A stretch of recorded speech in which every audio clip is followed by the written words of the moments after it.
Welcome to Dental Brain Crops. I'm your host, Chelsea Myers, and today we have something really fun. I've got Dr. Jeremy Krell with us, and he brings a lot of diverse experience, and he's done some really cool things that we'll get into. But first, Jeremy, do you want to talk a little bit about yourself and give us an introduction? Absolutely, Chelsea. Thank you so much for having me. It's an honor to be here.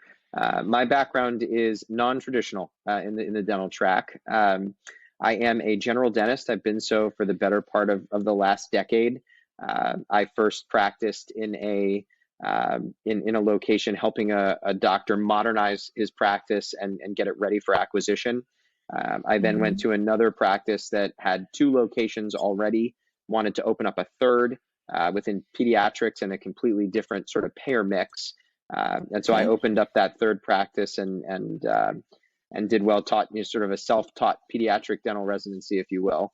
And then partnered with an alum from the same dental school as myself, Tufts, and went into her practice, which has since scaled over the better part of the last decade. So have been in the clinical world for some time and love treating patients. However, I have sort of also an entrepreneurial itch, if you will. I started in tech, about 18 years of startup experience. I started in tech, and then I went to health tech, and then to oral tech. And in tech, I really wanted to understand what are our core platforms? What are the rails, right? How do we automate things? How do we solve real pain points and problems using pure technology? And so I started with a web and graphic design company.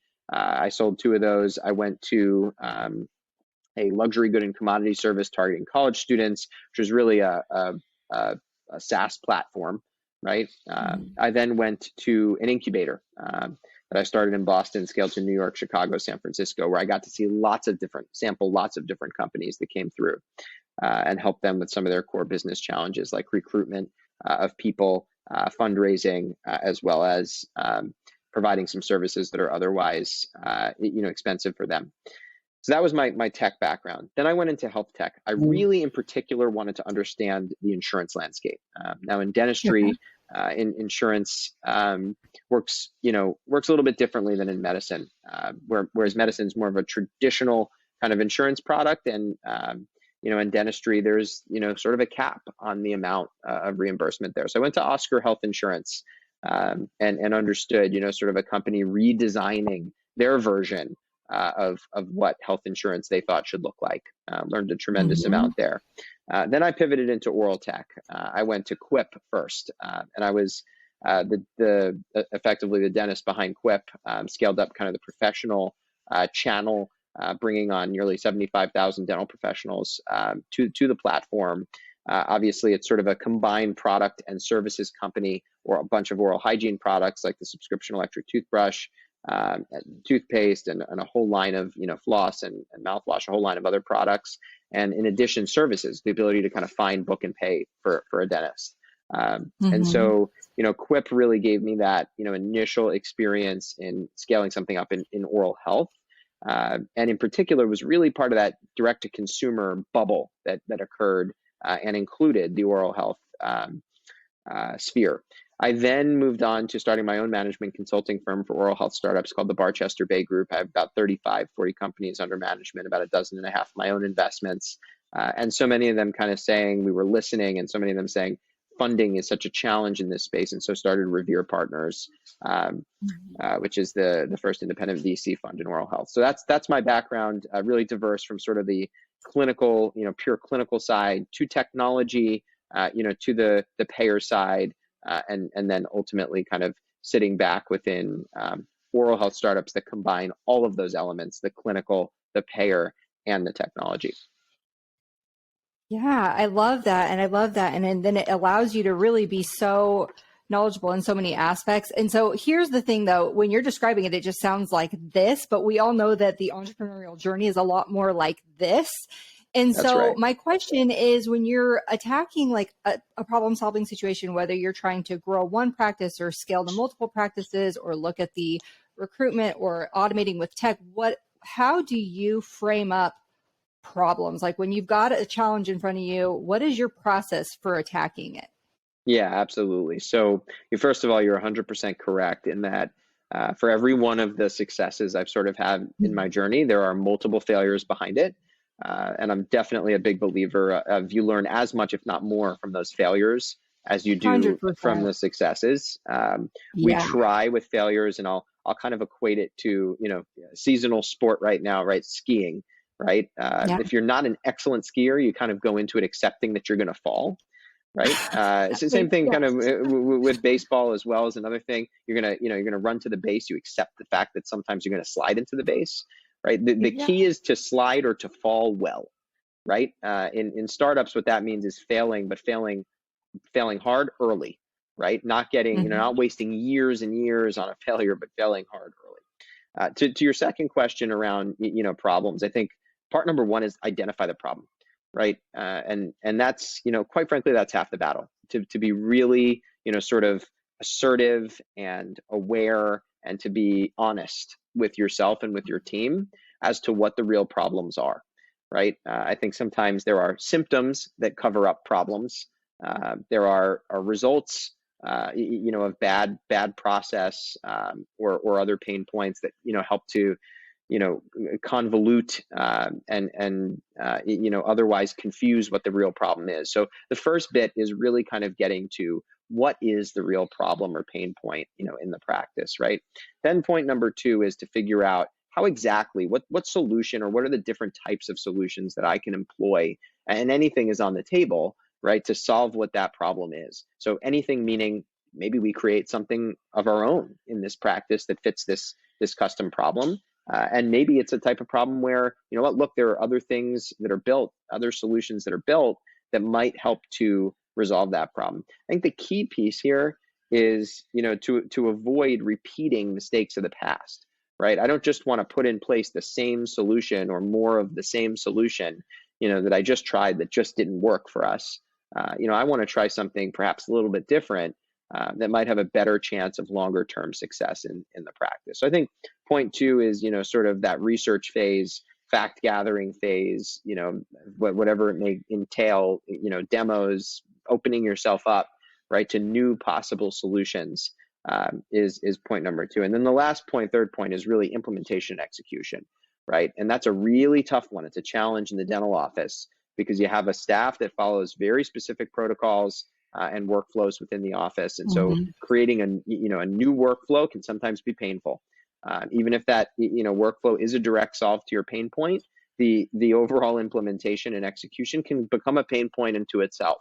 And so I think all of these things together, this whole identification research phase, the phase of identifying real solutions, and then the phase of actually implementing or executing one, this causes a lot of anxiety, right, for us as dental professionals. We like to have control, right? Because in order for us to treat the patient and know that we're able to do our best job, we need to focus on the patient care. In order to be focused on the patient care, we need to know that everything else revolving in the office is doing so and doing so well. It's healthy, right? It's everybody knows what their job is. They're empowered to do it. They have the tools at their hands, necessary to do it well. And so when as dentists, we're constantly spinning, 18 plates at the same time. If one of them starts to drop, or two or three start to drop, right, or a whole person that's holding multiple of them, is no longer there, that is really anxiety provoking for us, right? Because it takes our focus off of the clinical care and puts it, back onto to areas that, are not in that sort of core line of clinical duty that we're there to serve. And so that's really where my experiences come in on the technology side. Yeah, for sure. So, I mean, I like what you talked about there being a level of awareness, because if you're not really clear on the problem, you can actually become part of the holdup or part of the bottleneck in, laser focusing in on one aspect that's not really the thing that's going to change and create the result that you're wanting. But the other thing that I'm hearing you say, or at least dancing around, is that you've got to be aware if you don't have the right supports for yourself in place. Yes, you're supporting the business and your team, but who is supporting you? And if you don't have access to those people or those resources, it's going to become pretty detrimental in that problem solving process. And so how do you think it would be best to go about? So say I've identified there's a problem in any of the areas we've talked about, but I'm not the solution for it. Then what's next? Yeah.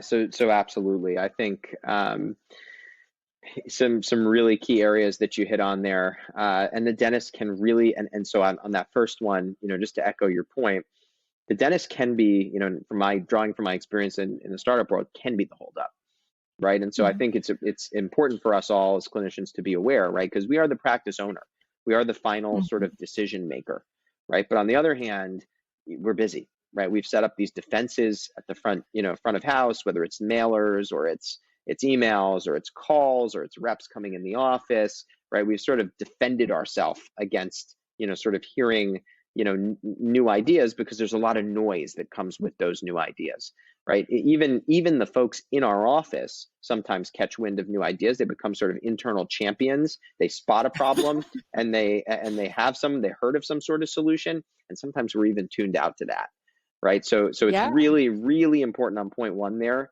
that, the dentist, the practice owner, the final decision maker listens, right? We really need to listen to our staff. We need to listen to what's going on in the market. And really kind of get good at, canceling out the noise and hearing what those real solutions are.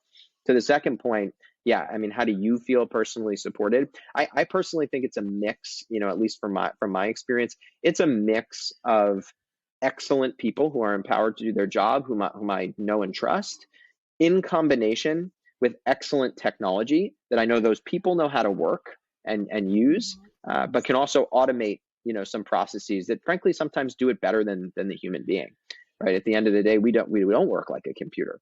So for the things that a computer is really good at, looking at decisions with multiple options, being able to mass reach out to multiple people at the same time, be able to make suggestions in a way that's consistent, with itself, and consistent with every different input.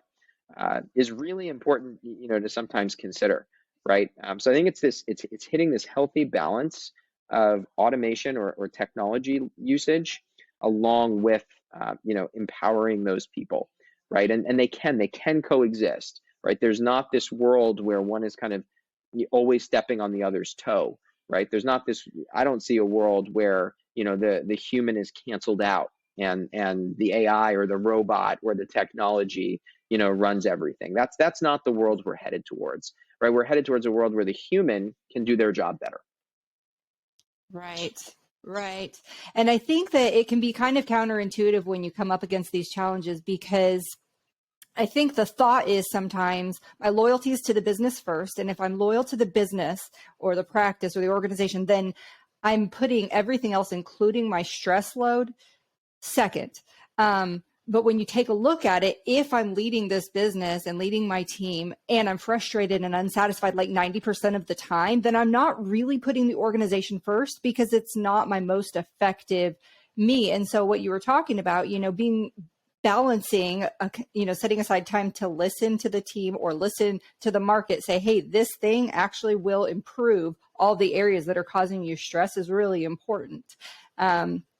It's just kind of getting yourself to a point where you can organize your thoughts around that, whatever your situation is, to be willing to hear those options on the table and then come up with an effective solution. Then, like you were saying, make a decision, because it really is a scientific process, right? We have a problem, we try a solution, and it's not the end all be all, but we do have to give it a shot to get anywhere other than right here, which we've already identified is problematic.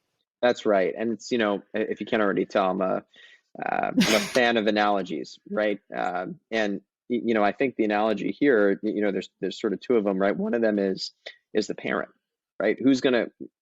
Part of that is you can't be the best parent to your kid if you're not taking care of yourself, right? I know COVID's affected everybody hard, and kind of in a similar way in the dental office as it has at home, right? Where sometimes we're missing that extra role, that childcare role, or that extra front desk role that we're used to having there.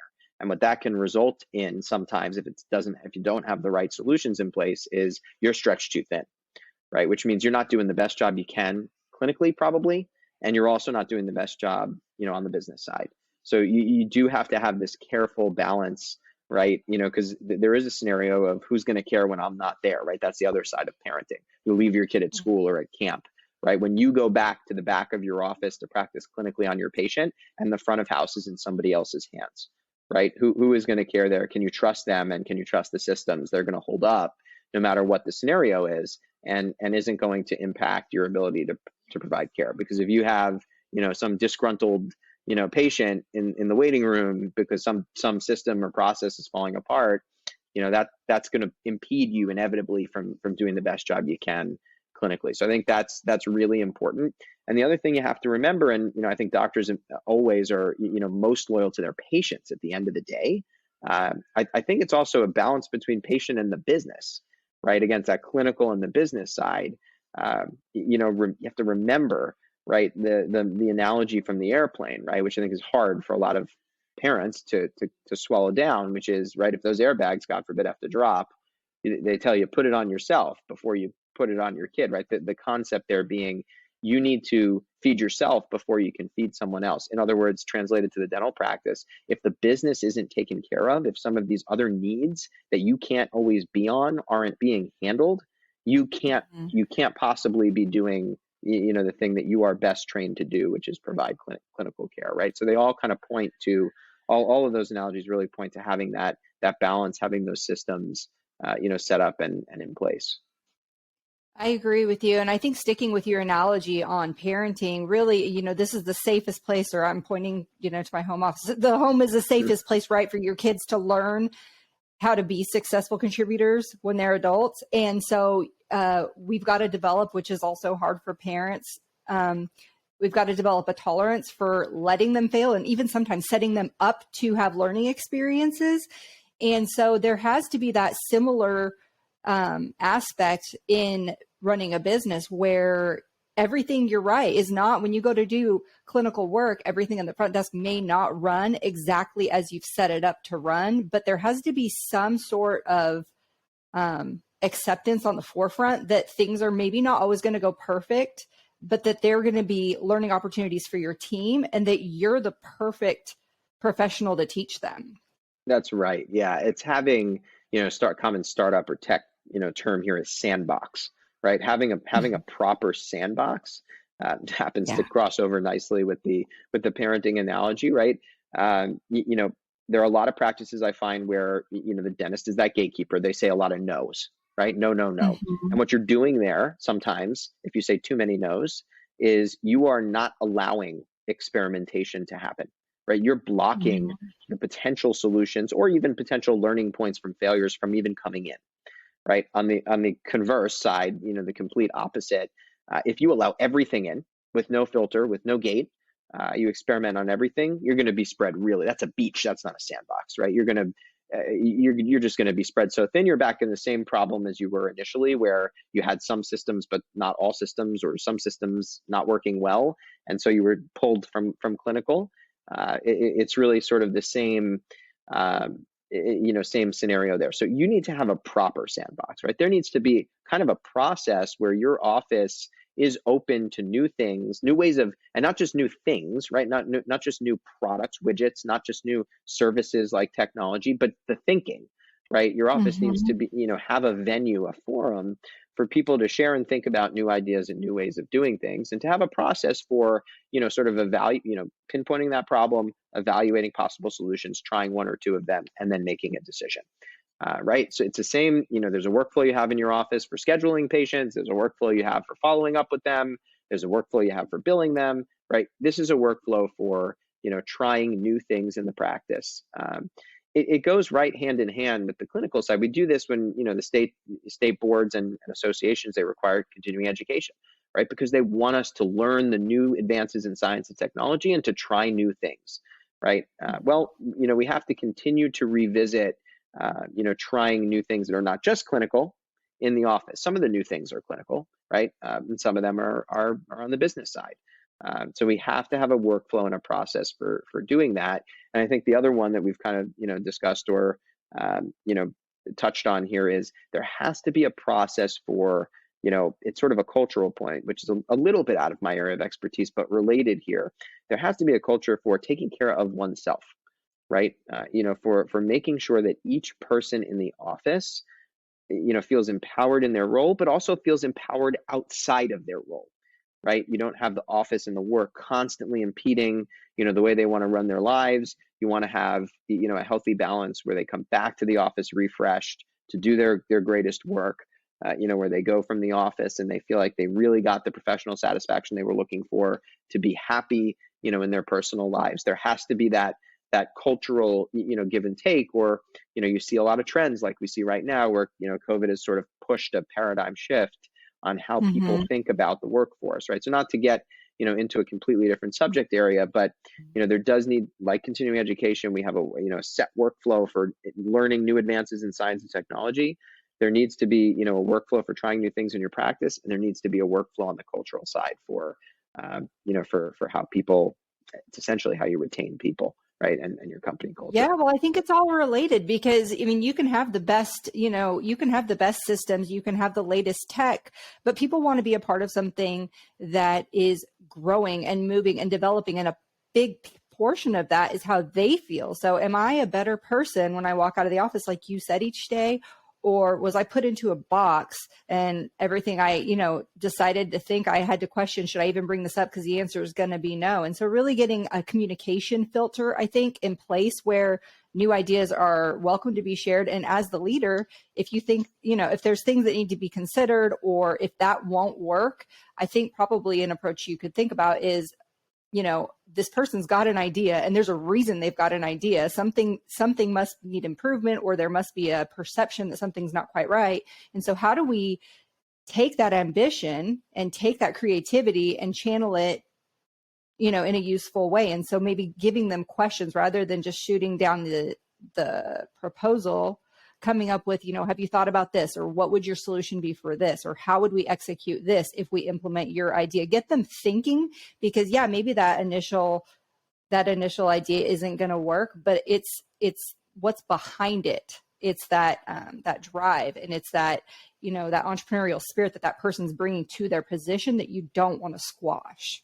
That's right. It's the office that has a tendency to say no, no, no, to new things coming in. What they're really doing is, you're on the cultural side, you're crushing motivation and you're crushing personal growth, right?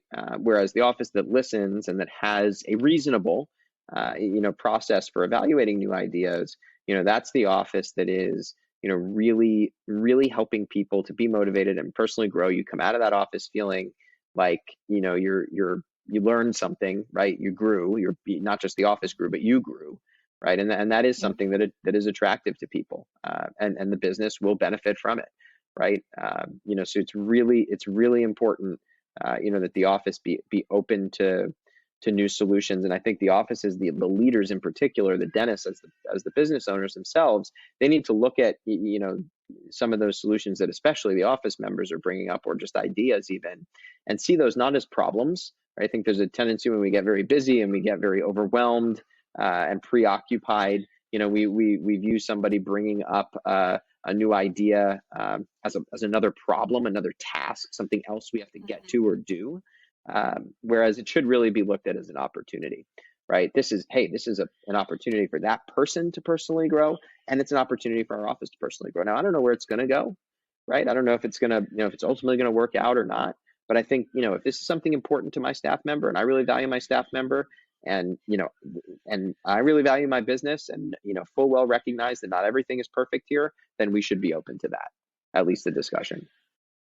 Absolutely. And then relative to this, the business owner, to the team, the business owner needs people that they can look to, circling back to our original discussion, when they have problems, which I love that you've redefined as opportunities, because I think in general, we have these automatic, that's a problem, that's a challenge. And for some reason, we've attached some negative feeling to that, where actually it should be a super exciting experience, because it only is going to give you more information than you had before it presented itself, right? And so I really think there's never been a better time to be a dentist or be in the dental industry. And I know that there are a lot of people listening that are in different stages of their professional life. So what advice would you have, if wanting to turn that ambition into desirable results as an entrepreneur, what advice would you have, and how would people get in contact with you if they wanted to?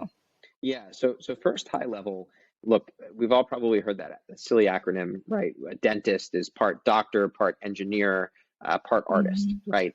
Because not every crown sits on every tooth, right? And we have to come up with different solutions, and we need them to function well and look good, right? And so it gives us these different components to our clinical practice. What comes along with that are lots of new ideas and solutions. So to Mhm. dentists out there, and others, not just dentists, but others in the in the clinical setting or in the business of dentistry, whatever that may mean. I encourage people to explore those ideas. Don't just tuck them away, right? Don't just tuck them away. Don't just work on them for your own practice, but think big, right? Go ahead and try to put a little bit into it. Approach it like you first approached your own clinical career and see if there's something really there to that idea. I find a lot of dentists, I speak to them early in their career, middle stage, later stage in their career. And one of the most common things I hear about, the more experienced dentists say is, man, I had a great idea. I really wish I tried that. Or I saw this new thing come out and hit the market. I thought about that like 15 years ago, right? Yes. Yes. Don't live with that regret. We Mhm. are at to your point, an exciting time in dentistry. Really try to, think about it. Connecting, sort of innovation to the dental practice.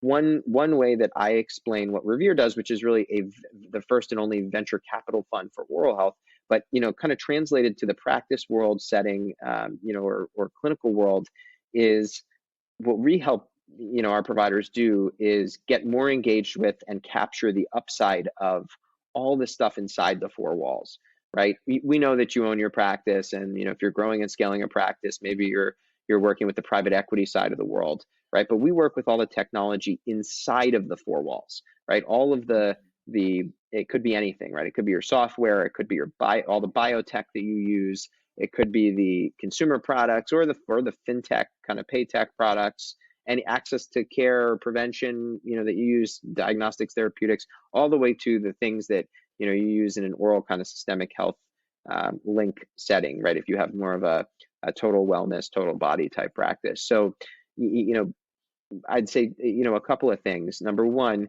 we can have upside in, the actual things that we use.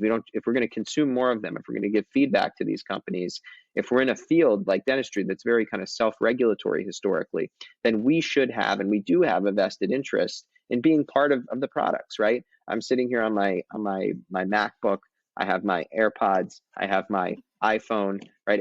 And not only that, but the Apple iPhone case to it. Right, I have 4 or 5 Apple products sitting right in front of me. If I'm going to use that many Apple products, I should probably go buy some Apple stock, right? If every item in my Mhm. house is going to be delivered from Amazon, from my groceries to, to everything else I need, probably makes sense to grab some Amazon, right? I'm not necessarily looking for a discount, right? That's one thing, right? But it's a whole nother thing to have a vested interest in something that I'm going to continue to use and think really has potential to grow. And so I would challenge our profession to think about having a role, a real stake in the stuff that we use, and to be open to it, because I think you'll find within that stuff solutions to some of your biggest problems in your office, whether they be more workflow oriented or personally. To get in touch with me, you can certainly reach out to Jeremy at reverepartnersvc.com, and that's my main email. And would be more than happy, to personally discuss, different technology solutions, opportunities to invest in oral health, and how to support kind of the innovation side of dentistry. Thank you, Jeremy. It's always so much fun talking to you, and you shared some really great things today. And to all of our listeners, keep doing great things, and we'll see you next time. Thank you.